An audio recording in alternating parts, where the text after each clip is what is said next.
السلام عليكم ورحمة الله وبركاته. إن الحمد لله وحده والصلاة والسلام على من لا نبي بعده. فأعوذ بالله من الشيطان الرجيم. لكل جعلنا منكم شرعة ومنهاجا.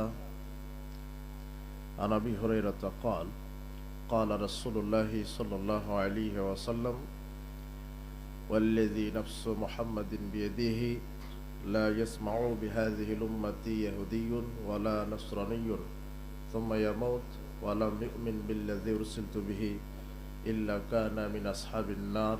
رواه مسلم.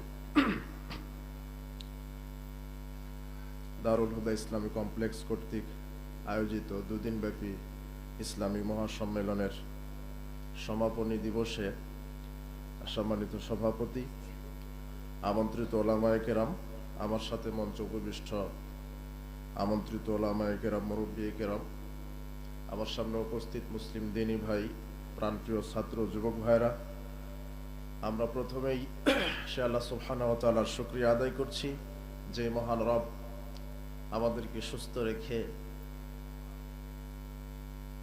অনুকূল পরিবেশে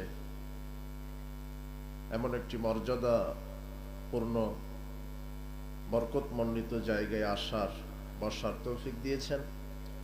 কোরআন এবং সহিহ সুন্নাহ থেকে আমাদেরকে কথা বলার, কথা শ্রবণ করার তৌফিক দিয়েছেন। সে মহান মনিবের দরবারে আমরা লাখো কোটি শুকরিয়া আদায় করছি। আমরা সকলেই বলছি আলহামদুলিল্লাহ। লাখো কোটি দরুদ ও সালাম বর্ষিত হোক মানবতার মুক্তির দূত সাইয়্যিদুল মুরসালিন রাহমাতাল লিল আলামিন নবিকুল শিরোমণি নবী সম্রাট জনাবে মুহাম্মদ রাসূলুল্লাহ সাল্লাল্লাহু আলাইহি ওয়াসাল্লামের প্রতি আমরা প্রথমেই আল্লাহ সুবহানাহু ওয়া তাআলার শুকরিয়া আদায় করে নিলাম। আমি ব্যক্তিগতভাবে আজকে এখানে আসছিলাম যে এখানে অনেক বিজ্ঞ আলেম ওলামা এসেছেন, প্রবীণ, জ্ঞানবৃদ্ধ, বয়োবৃদ্ধ। তাদের আলোচনা শুনে আমি নিজে কিছু উপকৃত হব। তো শেখ উস্তাদজি বললেন যে কিছু সময় কথা বলো, তাই আমি দাঁড়িয়েছি। আসলে খুব ভালো লাগলো অনেক শেখদের সাথে সাক্ষাৎ করে, কথা বলে, অনেক ইলমের ব্যাপারে অভিজ্ঞতা হলো।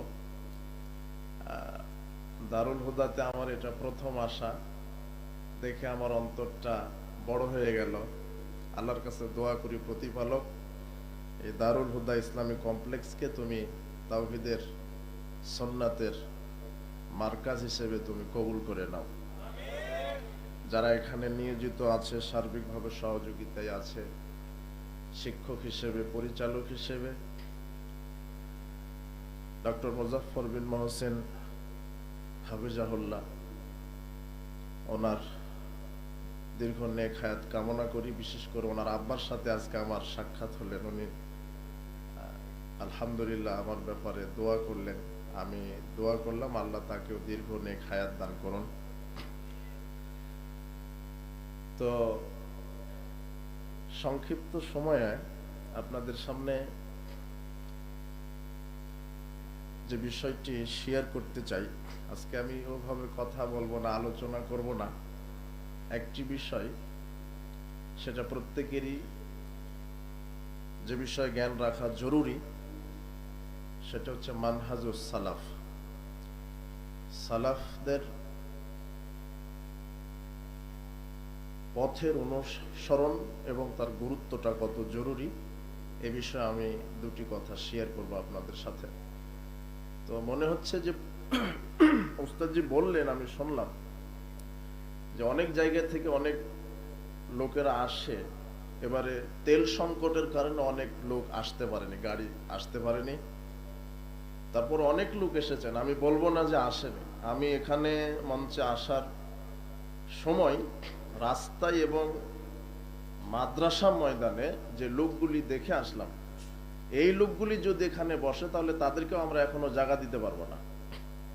তা আমি বুঝলাম না যে লোকগুলি বাহির থেকে এসেছে, স্থানীয় মনে হচ্ছে না। তো অনেকে এসেছে একটু ঘোরাফেরা পায়চারি করার জন্য, যে কেমন কি অবস্থা। আল্লাহ তাদেরকে সঠিক বুঝদান করুন। আমরা বলবো যে আপনারা রাস্তায় এবং মাদ্রাসা ময়দানে ঘোরাফেরা না করে আজকের এই ইসলামী মহাসম্মেলনকে আপনারা মূল্যায়ন করবেন বলে আমরা আশাবাদী। এখানে অনেক প্রবীণ বিজ্ঞ আলেম ওলামা এসেছেন, তাদের মুখ থেকে জ্ঞানের কথা শ্রবণ করবেন, ব্যক্তি, পরিবার, সমাজ, রাষ্ট্রে সেটা বাস্তবায়ন করবেন। আল্লাহ আমাদের সেই তৌফিক দান করুন, আমিন। বলছিলাম মানহাজুস সালাফ, সালাফদের পথের অনুসরণ। কোরআন মাজিদে আল্লাহ সুবহানাহু ওয়া তাআলা মানহাজ সম্পর্কে আলোচনা করেছেন। আল্লাহ সুবহানাহু ওয়া তাআলা বলছেন, লিকুল্লিন জাআলনা মিনকুম শিরআতাও ওয়া মিনহাজা। আমি তোমাদের প্রত্যেককে একটি করে শরীয়ত, একটি করে মানহাজ দিয়েছি। মানহাজটা হচ্ছে চলার পথ, পদ্ধতি। আমরা একটি কথা উল্লেখ করেছি, শব্দটা মানহাজুস সালাফ, সালাফদের মানহাজ, সালাফদের চলার পথ। এখানে সালাফ বলতে পূর্বপুরুষ, পূর্বসূরি, তারা হচ্ছেন সাহাবায়ে কেরাম। নবী করিম সাল্লাল্লাহু আলাইহি সাল্লাম বলেছেন, খায়রুন নাসি কারনি, সর্বশ্রেষ্ঠ যুগ আমার যুগের মানুষ যারা, তারা। সুম্মাল্লাযিনা ইয়ালুনাহুম সুম্মাল্লাযিনা ইয়ালুনাহুম, এরপরে যারা আসবে, তারপরে যারা আসবে তারা। তাহলে বোঝা যাচ্ছে যে রাসূল সাল্লাল্লাহু আলাইহি সাল্লামের যুগের মানুষ সর্বশ্রেষ্ঠ, তারা হচ্ছেন সাহাবায়ে কেরাম। এরপরে তাবঈ, এরপরে তাবি তাবিগণ, এনারাই হচ্ছেন সালাফ। আর এদেরকে নবী করিম সাল্লাল্লাহু আলাইহি সাল্লাম নিজে তাদের পথ, তাদের মত অনুসরণে আমাদের জীবনকে বাস্তবায়ন করতে বলেছেন। আল্লাহ সুবহানাহু ওয়া তাআলা কোরআন মাজিদে এভাবে বলেছেন, ওয়াস-সাবিকুনাল আউয়ালুনা মিনাল মুহাজিরিন ওয়াল আনসার। ঈমান আনয়নে অগ্রগতি হয়েছে যারা মুহাজির, আনসার অর্থাৎ সাহাবায়ে কেরাম। ওয়াল্লাযীনা তাবাউহুম বিইহসান রাদিয়াল্লাহু আনহুম ওয়া রাদওয়ান। এবং আল্লাহ সুবহানাহু ওয়া তাআলা বলছেন যে যারা নিষ্ঠার সাথে তাদেরকে অনুসরণ করেছে, এখানে তাদেরকে বলতে সাহাবীদেরকে। তাহলে আমাদের ঈমান, আমাদের আমল, আমাদের কর্ম, আমাদের সমাজনীতি, অর্থনীতি, রাজনীতি, সবকিছুই যে বিষয়টি কন্ট্রোল করে, নিয়ন্ত্রণ করে, সেটা হচ্ছে মানহাজ, মানহাজুস সালাফ। যদি আমরা নবী করিম সাল্লাল্লাহু আলাইহি সাল্লাম যেভাবে কোরআন হাদিস বলেছেন, বুঝিয়েছেন, সালাফগণ, সাহাবায়ে কেরাম যেভাবে কোরআন হাদিস বুঝেছেন, তার বাহিরে যদি আমরা কোরআন হাদিস বোঝার চেষ্টা করি, তাহলে আমরা পথভ্রষ্ট হয়ে যাব। কোরআন হাদিস বুঝতে হবে সালাফদের মতো করে, এর বাহিরে বুঝতে গেলে পথভ্রষ্ট হতে হবে, ভ্রান্ত পথে চলে যেতে হবে। মানহাজটা চলার পথ, মানহাজ আরবি, এর বাংলাটা হচ্ছে চলার পথ। আমি ঈমান আনবো কিভাবে, আমল করব কিভাবে, কোরআন হাদিস বুঝবো কিভাবে, আমার সার্বিক জীবন। মানহাজ শব্দটা ব্যাপক একটা অর্থবোধক শব্দ। মানুষের জন্ম থেকে মৃত্যু পর্যন্ত প্রত্যেকটা কর্মক্ষেত্রই যে বিষয়টা নিয়ন্ত্রণ করে সেটা হলো মানহাজ। বলেন তো সেটা কি? মানহাজ। আমার ঈমানটা, সেটাও নিয়ন্ত্রণ করবে মানহাজ, আর সেটা হচ্ছে মানহাজুস সালাফ, সালাফদের মানহাজ। আমি ঈমান আনবো কিভাবে? যেভাবে নবী করিম সাল্লাল্লাহু আলাইহি সাল্লাম ঈমান এনেছেন, সাহাবায়ে কেরাম ঈমান এনেছেন আল্লাহর প্রতি, নবী রাসূলদের প্রতি, পরকালের প্রতি, তাকদীরের প্রতি, কিতাব সমূহের প্রতি। ঈমানের যে মৌলিক দিকগুলি, এই ঈমানকে বুঝতে গেলে কিভাবে যে আমরা ঈমান আনবো, আল্লাহ সুবহানাহু ওয়া তাআলা কোরআন মাজিদে বলছেন যে ফাইন আমানু বিমিথলি মা আমানতুম বিহি ফাকাদ ইহতাদাউ। তারা যদি ওইভাবে ঈমান আনে যেভাবে তোমরা ঈমান এনেছো, তাহলে তারা হেদায়েত পাবে। এখানে আমরা যদি ঈমান আনি, বিশ্বাস স্থাপন করি ওইভাবে, যেইভাবে নবী করিম সাল্লাল্লাহু আলাইহি সাল্লাম এবং সাহাবায়ে কেরাম যেভাবে ঈমান এনেছে, ওইভাবেই যদি আমরা ঈমান আনি, তাহলে আমরা হেদায়েত পাবো।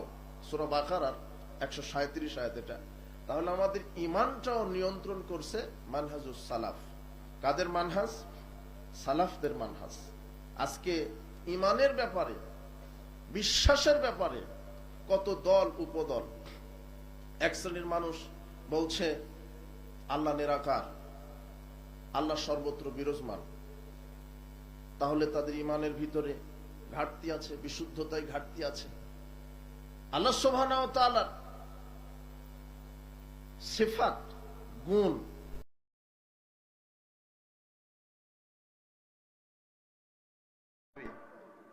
এই ইমানটা যদি সালাফদের মতো না হয় তাহলে আমাদের ইমানের ভিতরে কুফরি ঢুকে যাবে। যদি আমি বলি আল্লাহ সত্তাগতভাবে সর্বত্র বিরাজমান, ইমানের ভিতরে কি ঢুকে গেল? কুফর।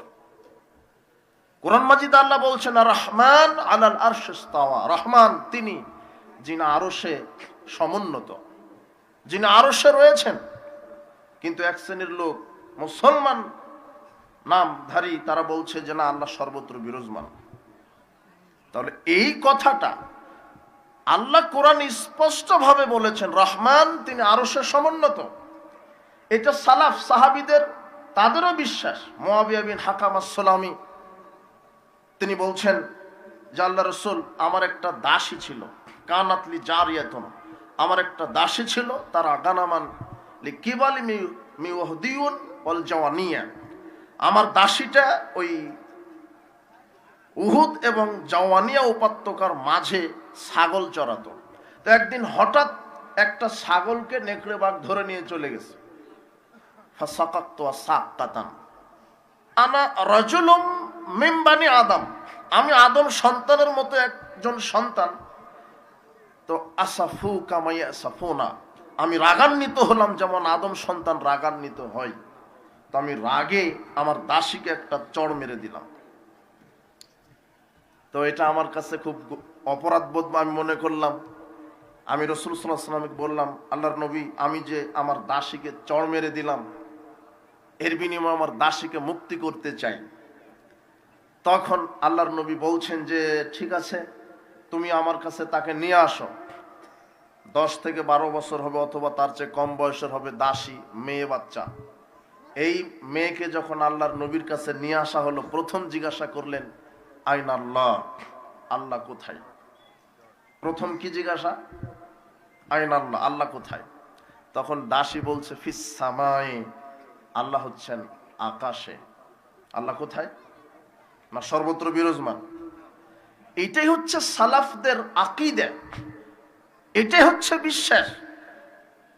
এই বিশ্বাস আল্লাহ বলছেন ফাইন আমানু বিমিসলি, যদি তারা এইভাবে অনুরূপ ঈমান আনে, মা আমানতুম বিহি, যেভাবে তোমরা ঈমান এনেছো, ফাকাদ ইহতাদাও, তাহলে তাদেরকে আমি আল্লাহ হেদায়েত দিয়ে দিব। তাহলে আমাদের ঈমানটা নিয়ন্ত্রণ করছে মানহাজুস সালাফ। এটা হচ্ছে মানহাজ। ঈমানের ক্ষেত্রে, আমলের ক্ষেত্রে আমরা যদি সালাফদের মানহাজ অনুযায়ী আমল করি, ওই আমলে বেদাত ঢোকার কোনো সুযোগ নাই। ঠিক আমাদের ঈমান, আমাদের আমল, আমাদের বুঝ, কোরআন হাদিস বুঝতে গেলে মানহাজ সম্পর্কে জ্ঞান রাখা জরুরি। আজকে অনেক আলেম ওলামা হাদিসের ইবারত অর্থ করতে গিয়ে ভুল অর্থ করছে। কোরআন মাজিদের আয়াত তেলাওয়াত করে ব্যাখ্যা করতে গিয়ে ভুল করছে। ব্যাখ্যাতে ভুল, অনুবাদে ভুল। কেন? তার মানহাজের ভিতরে ত্রুটি রয়েছে।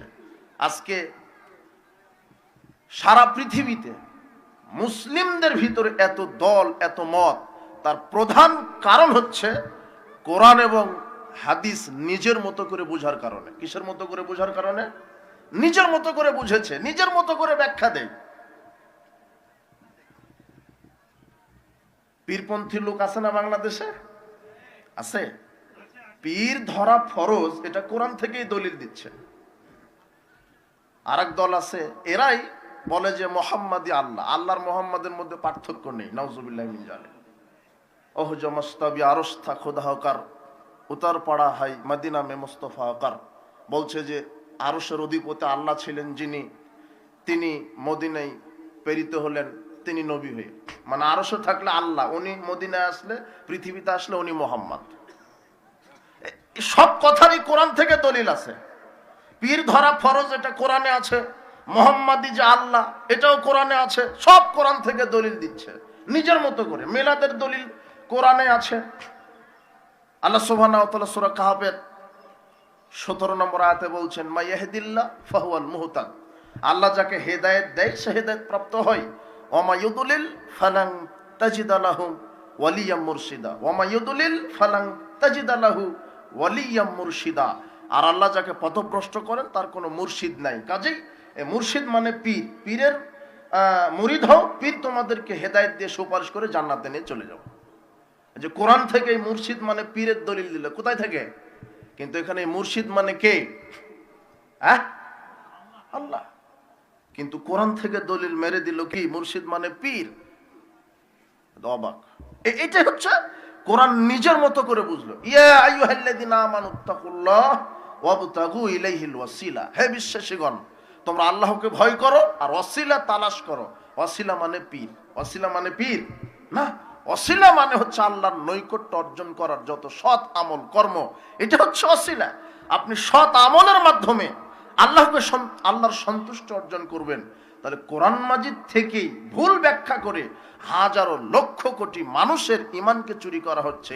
এরাই হচ্ছে ইতিহাসের সবচেয়ে বড় ইমান চোর এবং সবচেয়ে বড় ফিতনাবাজেরা। কোরআন থেকে এগুলি বিকৃত অর্থ করছে। অবাক হবেন। মুহাম্মদ সাল্লাল্লাহু আলাইহি সাল্লাম তিনি আল্লাহ, এটা কোরআনের আয়াত বলছে। কোরআন থেকে দলিল দিচ্ছে কোথায়? সূরা আনফালের 17 আয়াত বলছে, বদর যুদ্ধের দিনে যখন রাসূল সাল্লাল্লাহু আলাইহি সাল্লাম এক মুষ্টি বালি নিয়ে কাফেরের চোখে নিক্ষেপ করলেন, এই কথাটা আল্লাহ কোরআনে বলছেন, ওয়ামা রামাইতা, মুহাম্মদ সাল্লাল্লাহু আলাইহি সাল্লাম আপনি নিক্ষেপ করেননি, ইয রামাইতা যখন আপনি নিক্ষেপ করেছিলেন, ওয়ালাকিন্নাল্লাহ রামা আমি আল্লাহ নিক্ষেপ করেছি। মানে মুহাম্মদ নিক্ষেপ করেছে, ওটা মুহাম্মদ নিক্ষেপ করেন। আল্লাহ বলছেন ওটা তুমি নিক্ষেপ করো না, আমি নিক্ষেপ করেছি। মানে মুহাম্মদই এখন আল্লাহ। বলেন নাউজুবিল্লাহ। এর সঠিক বুঝটা কি? কোরআনটা বুঝতে হবে সালাফদের মতো করে, নিজের মতো করে বুঝলে আপনি পথভ্রষ্ট হয়ে যাবেন। কোরআন মাজিদে আল্লাহ বলছেন, ইউদিল্লু বিহি কাসীরা ওয়া ইয়াহদি বিহি কাসীরা। এই কোরআন পাঠ করেই মানুষ হেদায়েত পাবে, এই কোরআন পড়েই মানুষ পথভ্রষ্ট হয়ে যাবে। এই কোরআন পড়ে আপনি তখনই পথভ্রষ্ট হবেন যখন কোরআনটা নিজের মতো করে বুঝবেন। আর কোরআন পড়ে আপনি হেদায়েত পাবেন যখন এই কোরআনটা সালাফদের মতো করে বুঝবেন। তার এটি হচ্ছে কারণ। কোরআন থেকে দলিল দিচ্ছে এটা যে মুহাম্মাদি আল্লাহ, এই যে আল্লাহ বলছেন, অথচ এর সঠিক ব্যাখ্যা বুঝটা কি? আল্লাহ এটা বোঝাতে চাচ্ছেন, মুহাম্মদ সাল্লাল্লাহু আলাইহি সাল্লাম আপনি যখন নিক্ষেপ করেছিলেন ওটা আপনি নিক্ষেপ করেননি। মানে আপনি নিক্ষেপ করেছেন কিন্তু সমস্ত বালিকণা সমস্ত কাফেরের চোখে আমি আল্লাহ পৌঁছে দিয়েছি। সুবহানাল্লাহ। এটা হচ্ছে সঠিক ব্যাখ্যা। সহিহ বুখারীর, আমি 1 মিনিট, বুঝটাও যে কন্ট্রোল করবে মানহাজ, এই জন্য মানহাজের জ্ঞান জরুরি। আজকে কত পিএইচডি ডিগ্রিধারী লোক আছে বাংলাদেশে, পৃথিবীতে কত ইঞ্জিনিয়ার আছে, সচিব আছে, কত বড় বড় ব্যক্তি আছে, সব জ্ঞান আছে, কিন্তু আকীদার ক্ষেত্রে, তাওহীদের ক্ষেত্রে, মানহাজের ক্ষেত্রে, জ্ঞানের ক্ষেত্রে একদম মিসকিনেরা অনেক লোক আছে। আকীদার জ্ঞান নেই, মানহাজের জ্ঞান নেই, যার কারণে মুসলমান, আমরা বলি 95% মুসলমান, আসলে তদন্ত করলে দেখা যাবে 5% মুসলমান আছে কিনা সন্দেহ আছে। সব শিরকে। ওয়ামা ইউমিনু আকসারুহুম বিল্লাহ ইল্লা ওয়া হুম মুশরিকুন। আল্লাহ কোরআনে বলছেন অধিকাংশ মুমিন ঈমান আনার পরেও তারা মুশরিক। এই মানহাজটা ঠিক না থাকার কারণে আকীদা। এই জন্য যুব সমাজকে বলবো, তোমরা আগামীর কর্ণধার, কাজেই আকীদা, মানহাজ, বিশুদ্ধ তাওহীদের জ্ঞান নিয়ে দাওয়াতি ময়দানে ঝাঁপিয়ে পড়ো। ইনশাআল্লাহ বাংলাদেশের মাটি থেকে, পৃথিবীর মাটি থেকে বিদাতির শিখণ্ডি ভেঙে খান খান হবে ইনশাআল্লাহ। শিরকের উৎপাদন কেন্দ্র যারা ডিলারশিপ নিয়ে কাজ করছে, এই শিরকে কবর দেওয়া সম্ভব হবে ইনশাআল্লাহ। এই জন্য ওই যে পীর সাহেবই আল্লাহ, পীর মানেই আল্লাহ, যেটা বলা হলো। সহিহ বুখারীর একটা হাদিস আছে, 6502 নম্বর হাদিস, হাদিসে কুদসি। আল্লাহ বলছেন, যারা ফরজ ইবাদতের সাথে সাথে বেশি বেশি নফল ইবাদত করে, আমি আল্লাহ তাদের এমন খুশি হই ওই ব্যক্তির ওপরে। ফরজ ইবাদতের পাশাপাশি যারা নফল ইবাদত করে, আমি আল্লাহ এত খুশি হই, আমি ওই বান্দার 2 চোখ হয়ে যাই যেই চোখে সে দেখে। আমি ওই বান্দার 2 পা হয়ে যাই যেই পায়ে সে হাঁটে, আমি ওই বান্দার দুই হাত হয়ে যাই যেই হাত দিয়ে সে ধরে, আমি ওই বান্দার দুই কান হয়ে যাই যেই কান দিয়ে সে শোনে। এই যে হাদিস থেকে দলিল দিল, তার মানে এই ইবাদত করতে করতে মারিফত হাসিল হয়েছে, এখন যিনি গুরু তিনি খোদা। ওই যে ওই দুই ব্যক্তির চোখ আর আল্লাহর চোখ, হাদিস হাদিস থেকে দলিল দিচ্ছে। ওর দুই চোখ আল্লাহর চোখ, ওর দুই হাত আল্লাহর হাত, মানে ও আমল করতে করতে এখন কি মারিফত হাসিল করেছে। কাজেই পাগল মন, ওই যে লালন গান আছে না একটা, এই সুফি, আমরা দাবি জানাবো যাদের নেতৃত্ব পর্যায়ে আছে, ইমানের দাবি, এই আহলে কোরআন এটা একটা ফিতনাবাজ, আর আউল ফাউল এদেরকে রাষ্ট্রীয়ভাবে কাফের ঘোষণা করতে হবে। এটা বাংলাদেশের একটা ফিতনা। শিয়া ফিতনা তো আছে আন্তর্জাতিক অঙ্গনে, সেটা সম্পর্কে অনেক আলোচনা শুনেছেন, আরো শুনবেন ইনশাআল্লাহ। এরা দলিল দিচ্ছে কোরআনের আয়াতকে বিকৃত করে। বাউলদের গানে বলা হচ্ছে, পাগল মন মন রে গুরু ভজনা, গুরু বিনে মুক্তি পাবে না। যিনি গুরু, গুরু নামে আসে সুধা, যিনি গুরু তিনিই খোদা। নাউজুবিল্লাহ বলছেন, হাদিস থেকেই যে দলিল মেরে দিচ্ছে। আল্লাহ বলছেন, আমি ওই ব্যক্তির প্রতি এত খুশি হই, আমি ওই ব্যক্তির দুই চোখ হয়ে যাই, আমি ওই দুই ব্যক্তির পা হয়ে যাই। হাদিস থেকে দলিল, বুখারীর হাদিস। কিন্তু হাদিস বুঝবে কে? কে বুঝাবে? এক শ্রেণীর আলখাল্লাওয়ালা পাগড়িওয়ালা হুজুর খানকার এই শিরকের ডিলারশিপ নিয়ে কোরআন হাদিস মিথ্যা বিকৃত করে বাংলাদেশের লক্ষ কোটি মানুষের ঈমান চুরি করছে। এরাই হলো ইতিহাসে সবচেয়ে বড় ইন্টারন্যাশনাল চোরেরা। তাহলে এই হাদিসের বুঝকে, কর্ণধারকে আল হাদিসের বাচ্চারাই বিগত রাসূল সাল্লাল্লাহু আলাইহি ওয়াসাল্লাম থেকে আজ পর্যন্ত, এখান থেকে নিয়ে কিয়ামত পর্যন্ত এরাই কোরআন এবং সহিহ হাদিসের সঠিক প্রতিনিধিত্ব করে আসছে, কিয়ামত পর্যন্ত করবে ইনশাআল্লাহ। এরা শিরক বিদআত ধরিয়ে দিবে। তাহলে এই হাদিসের বুঝটা কি? আল্লাহ ওই ব্যক্তির দুই চোখ হয়ে যায়, মানে ওই দুই ব্যক্তি যে চোখ দিয়ে দেখে আল্লাহর ক্ষমতায় দেখে।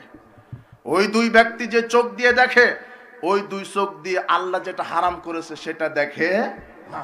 যে পা দিয়ে চলে, আল্লাহ যেই পথে চলতে বলেছেন ওই পথেই চলে।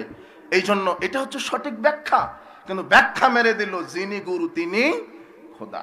এই জন্য যুবকেরা দিগ্ভ্রান্ত হবে না যে কোরআন থেকে দলিল দিচ্ছে, বাহ কোরআনে আছে। এই জন্য হাজারো লক্ষ মানুষ এই কোরআনের ভুল অর্থ বুঝে বিকৃত অর্থ নিয়ে ঈমান হারা হয়ে যাচ্ছে। এই জন্য আমরা যুবকদের প্রতি উদাত্ত আহ্বান জানাবো, তোমরা কোরআন হাদিস বুঝো, মানহাজটা বুঝো, সেই আকীদা মানহাজ বুঝো, বিশুদ্ধ তাওহীদকে আঁকড়ে ধরো। আল্লাহ সুবহানাহু ওয়া তাআলার নিকটে এই দোয়া আহ্বান রেখে আমি সংক্ষিপ্ত কথা এখানে শেষ করছি। আখিরু দাওয়ানা আনিল হামদুলিল্লাহি রাব্বিল আলামিন। আসসালামু আলাইকুম ওয়া রাহমাতুল্লাহি ওয়া বারাকাতুহু।